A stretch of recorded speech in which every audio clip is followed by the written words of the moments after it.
장 보겠습니다. 구약 성경 564쪽의 열왕기하 3장 13절부터 20절 말씀까지 교독하겠습니다. 13절 말씀 제가 먼저 읽겠습니다. 엘리사가 이스라엘 왕에게 이르되 내가 당신과 무슨 상관이 있나이까? 당신의 부친의 선지자들과 당신의 모친의 선지자들에게로 가소서 하니 이스라엘 왕이 그에게 이르되 그렇지 아니하니이다.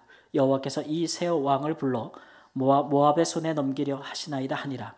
엘리사가 이르되 내가 섬기는 만군의 여호와께서 살아계심을 두고 맹세하노니 내가 만일 유다의 왕 여호사밧의 얼굴을 봄이 아니면 그 앞에서 당신을 향하지도 아니하고 보지도 아니하였으리이다.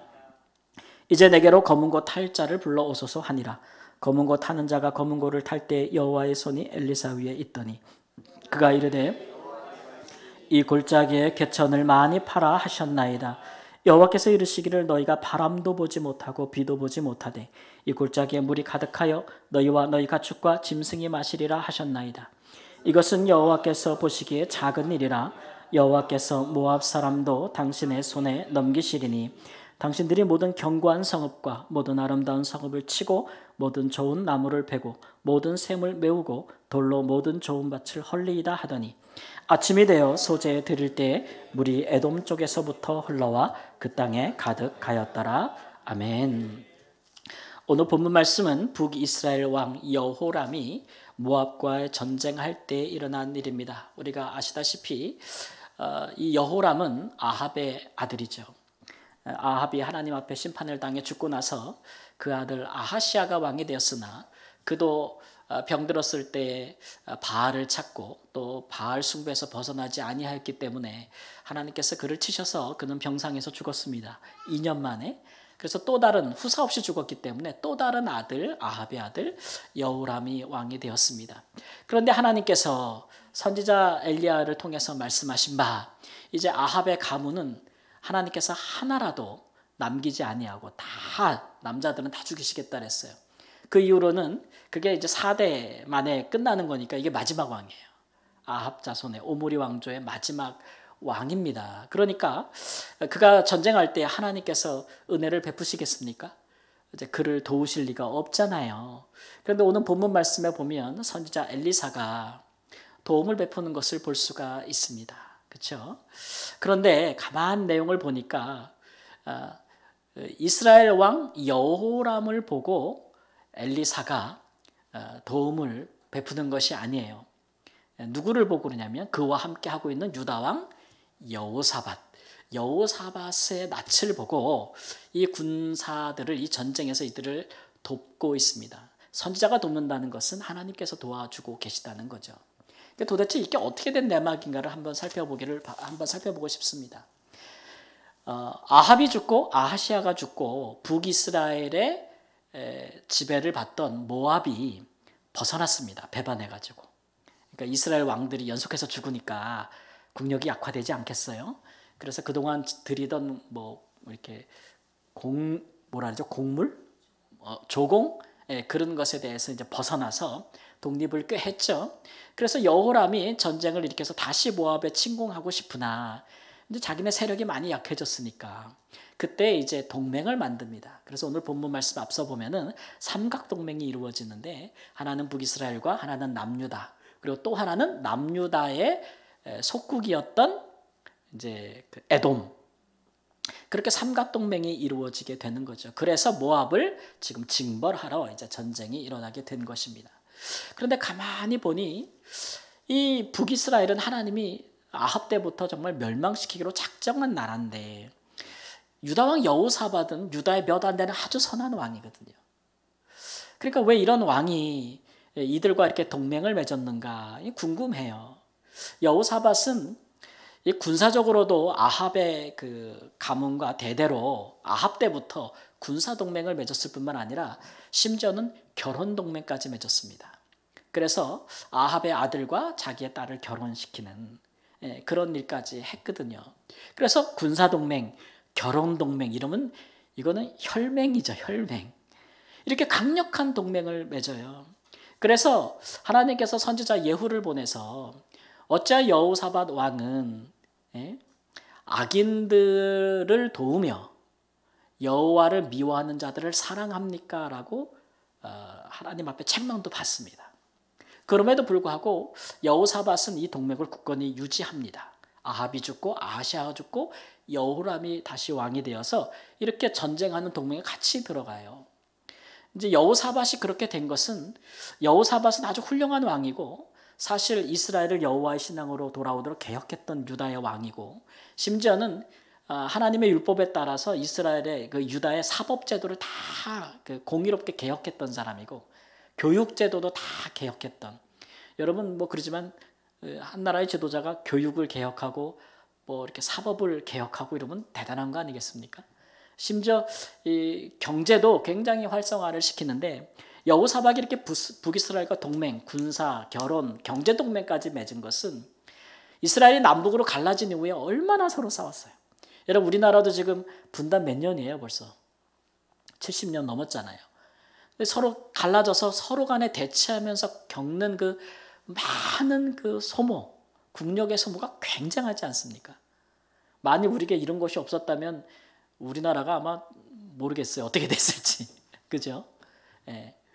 그러니까 이게 남북으로 갈라서 서로 끊임없이 대치하는 역사가 서로를 너무 국력을 소모하기 때문에 여호사밧은 내치를 확실히 하고 외부적으로 북이스라엘과 동맹을 맺어가지고 평화를 유지하려고 하는 그런 마음을 가지고 있었어요. 그렇기 때문에 이런 외교, 군사, 경제 정책을 시행한 것이라 할 수 있겠습니다. 이것은 이제 보면은 굉장히 이제 좀 뭐라 그럴까 신앙적으로 보면 굉장히 공격적인 제스처죠. 예. 우리가 살면서 세상에서도 많은 사람들을 만나면서 일도 하고 관계도 맺고 하지 않겠습니까? 우리가 뭐 사업하시면서 직장에서 다 조사해보면서 명함 받고 교회 나가냐 안 나가냐 직분이 뭐냐 아니냐 이래서 그 사람들 뭐 교회에서 집사님 권사님 이분들만 밥 먹고 일하는 거 아니잖아요. 그죠? 모든 사람 그렇게 하려면 우리가 세상을 떠나야지. 모든 사람을 상대로 우리가 다 하지 않습니까? 우리가 소극적으로 살려면 이런 사람은 만나면 안 돼, 저런 사람은 만나면 안 돼, 예수 믿는 사람은 말 섞으면 안 돼, 뭐 이런 직업은 가지면 안 돼, 저런 일은 해서도 안 돼. 다 이렇게 소극적으로 산다면 우리는 굉장히 고립될 거예요. 그죠? 근데 선교적으로 산다면, 우리가 좀 더 선교적으로 산다면 어떻게 되겠습니까?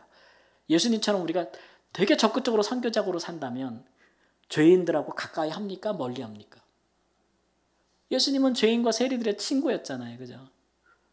예, 가까이 가서 그들과 삶을 공유하며 이제 그들에게 복음을 전하는 거잖아요. 근데 중요한 게 있어요. 뭐냐 하면 그렇게 하는 것은 내가 신앙의 정체성이 분명하고 그죠?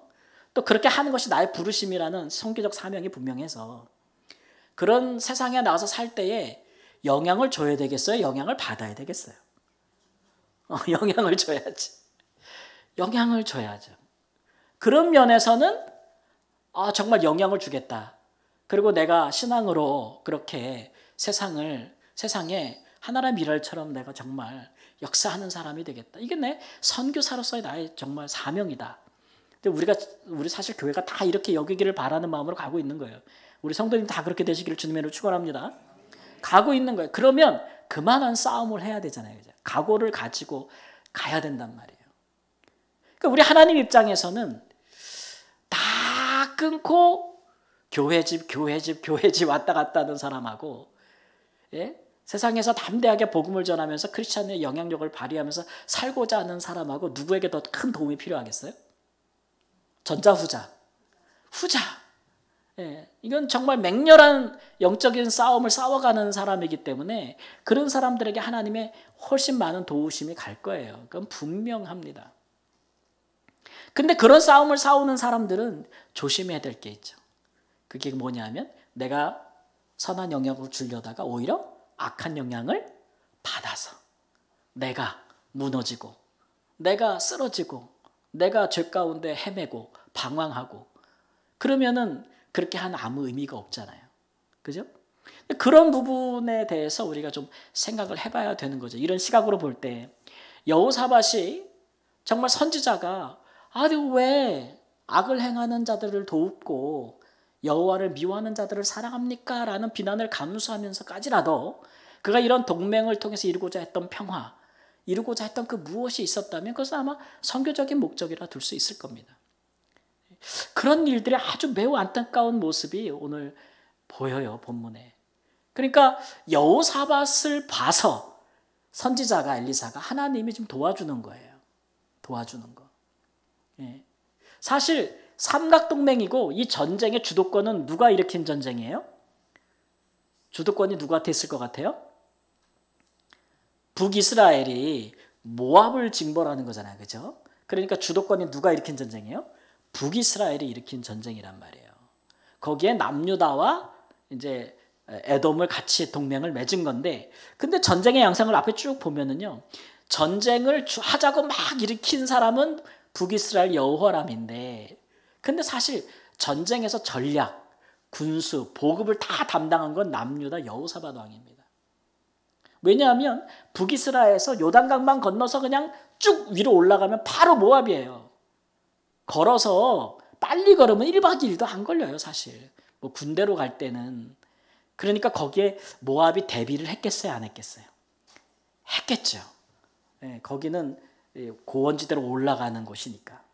그러니까 여호사밧 왕이 전략을 내미는데 그렇게 하지 말고 남쪽으로 내려와서 유다를 통해 가지고 에돔으로 가서 광약도 이렇게 우회해 가자는 거예요. 그러면 한참 더 가야 되죠. 한참 더 가야 되는데, 근데 그렇게 되면은 북이스라엘은 자기 나라로부터 멀어지고 유다와 에돔은 자기네 땅을 향해서 가니까 군수 보급과 물자가 용이해요, 아니에요? 굉장히 용이하고, 에돔은 남유다의 수하에 있으니 유다가 영향권이 있으니까 더 자기들의 지배력을 강화할 수도 있고, 그렇게 전쟁의 공을 많이 세워서 승리하면 그 많은 공이 다 어디로 가겠습니까? 그 많은 전리품이 다 어디로 가겠습니까? 몇 대 몇? 5대 5? 그럼 누가 5요? 영화에서 그러더만. 그렇게 많은 걸 얻을 수 있잖아요. 그러니까 여호사밧은 그런 면에서 계산을 많이 했던 거죠.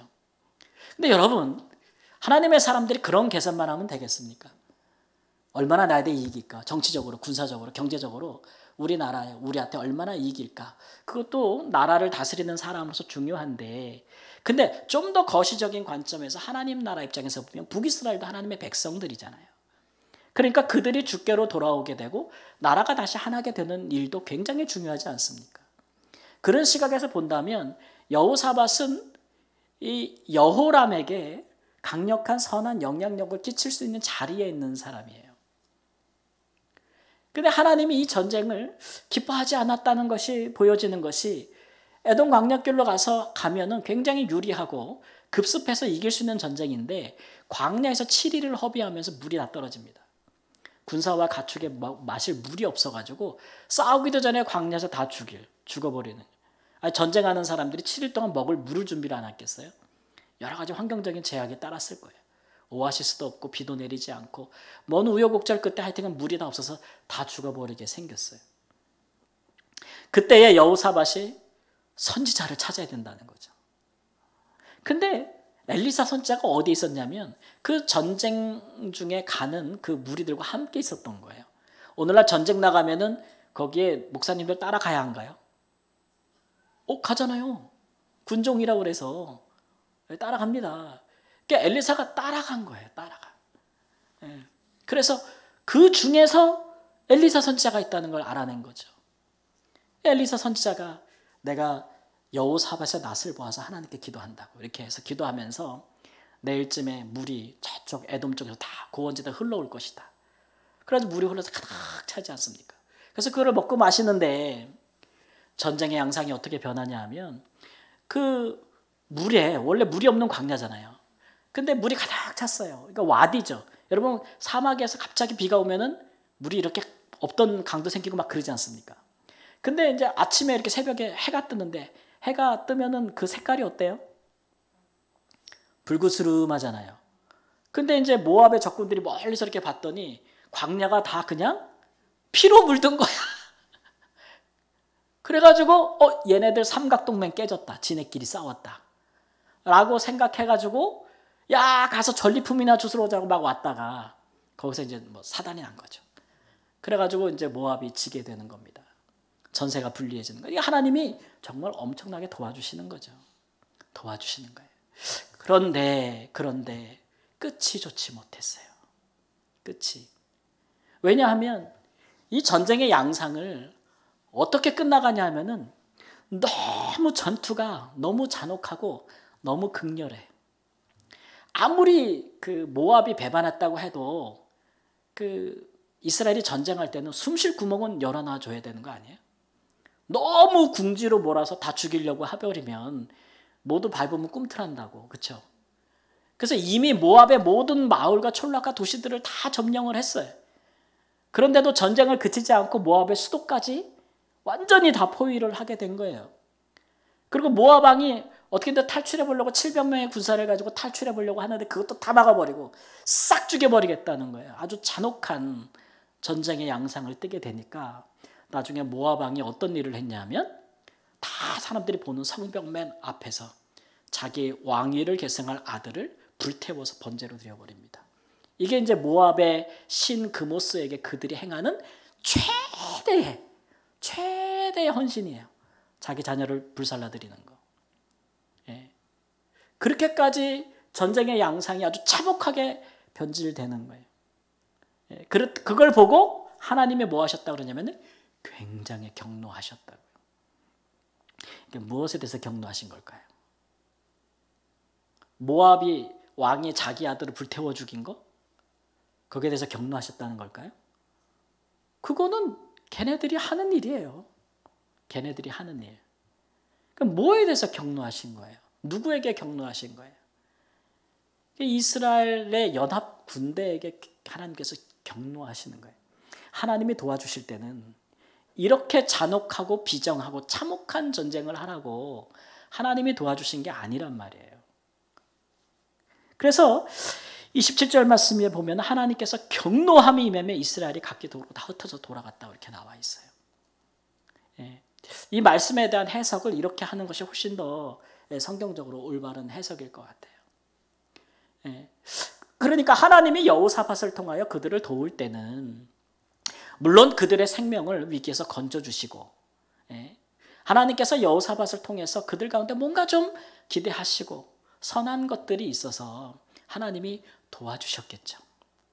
그렇지 않고서야 우리가 어떻게 이런 일들을 할 수가 있겠습니까? 우리가 세상에서 막 살 때에 하나님이 우리를 돕지 않으시면 우리가 어떻게 해요? 그죠? 네? 좀 뭐 여호사밧처럼 우리가 좀 실수할 수도 있지. 때로는 잘못 판단할 수도 있고. 그럴 수 있죠. 어떻게 우리가 뭐 완전해요? 뭐 완벽해요? 그렇지 않잖아요. 그러니까 하나님이 뭐 하신다고요? 도우신다고요. 하나님이 도우신다고. 우리는 부족해도 하나님은 완전하시니까 하나님 우리를 통해 그의 일을 하시기 위해서 하나님 우리를 도우신단 말이에요. 근데 중요한 것은 우리가 그 하나님의 뜻을 헤아리는 것입니다.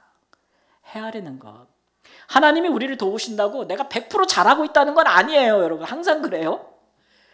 하나님이 우리를 도우신다고, 우리의 기도에 응답하신다고 내가 지금 100% 잘하고 있다는 건 아니에요. 우리는 뭐 누군가를 도울 때, 누군가의 필요에 응답할 때 여러분 그 사람이 정말 흠도 티도 없고 100% 다 마음에 들어서 도와줍니까?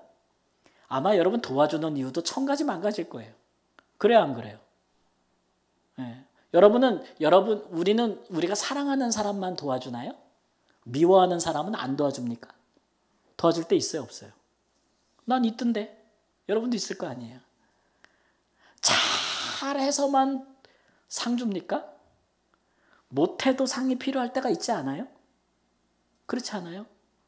격려가 필요할 때는 못해도 상을 주고 그럴 때가 있는 건 아니겠습니까? 지금 뭐 여호사밧으로 말하면 정말 뭐라 그럴까요? 아주 살얼음판 같은 데를 걷고 있는 거예요, 여호수아는. 이게 까딱하면 자기도 악인들과 함께 망할 수 있는 그런 경계를 타고 가고 있는 거예요. 아니면 오히려 자기 때문에 모두가 안전하고 복을 받는 하나님께로 돌아오는 그것이 아주 아슬아슬한 경계. 아슬아슬한 경계를 걷고 있는 사람이라고요. 중심을 까딱 잘못 잃으면 어떻게 돼요? 어느 쪽으로 헷가닥 넘어지느냐가 중요한 거예요. 제가 이제 그 말라에서 운전하다 보면은 옆에 자전거를 수없이 타고 갑니다, 사람들이.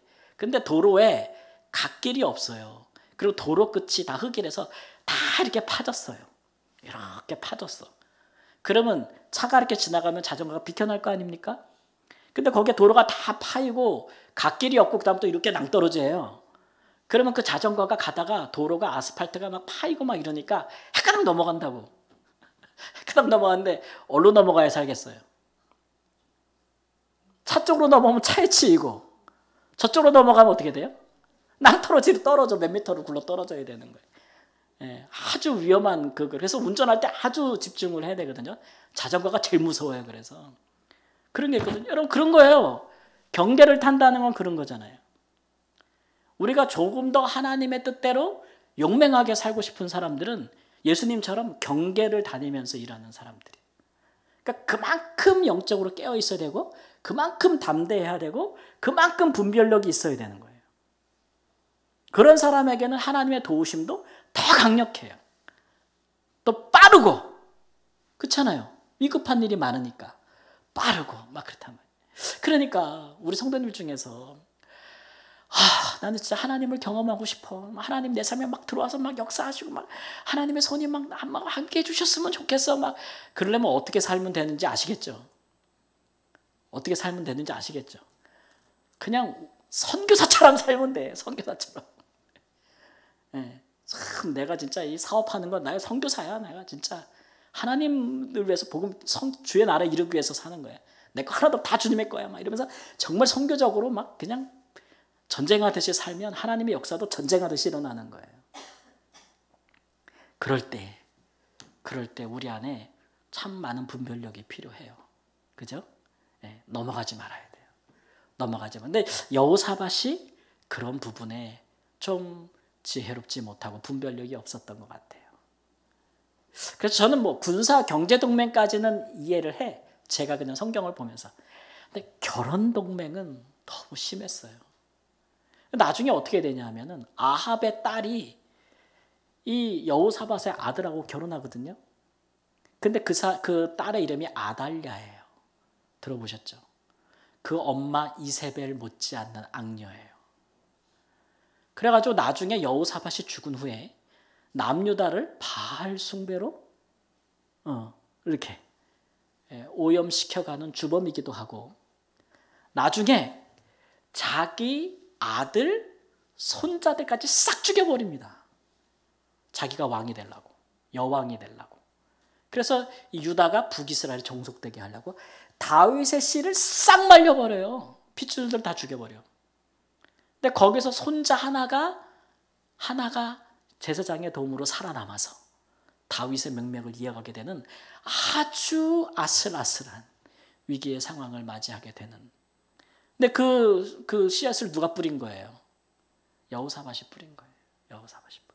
그러니까 더 하나님 앞에 더 집중하고 일하고 하는 하나님의 사람들은 그만큼 더 깨어있고 각성하고 이 일들이 앞으로 어떻게 될 것인가를 분별할 수 있고 해야 되는 것과 하지 말아야 되는 것, 들어가는 것과 들어가지 말아야 돼. 잡아야 될 손과 잡지 말아야 돼. 어디까지 발을 디밀고 어디까지 발을 뺄 것인지 이런 것들에 대한 분명한 분별력과 지혜가 필요한 줄을 믿습니다. 사랑하는 성도 여러분, 이거 우리가 이거 어디 시험 봐서 얻는 지혜 아니고 이거는 하나님의 성령으로 말미암아 우리를 감동하시면서 오는 하늘로부터 오는 지혜니까 늘 깨어서 기도하는 수밖에는 답이 없습니다.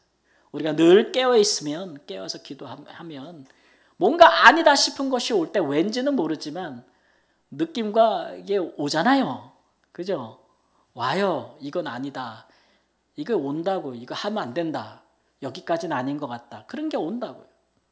그런 영적인 분별력을 하나님께서 우리에게 주시니 우리는 항상 깨어서 기도하고 하나님의 사람으로 선한 영향력을 발휘하되 악한 영향에서는 자유로운 사람들이 되시기를 우리 주 예수님의 이름으로 축원합니다. 아멘.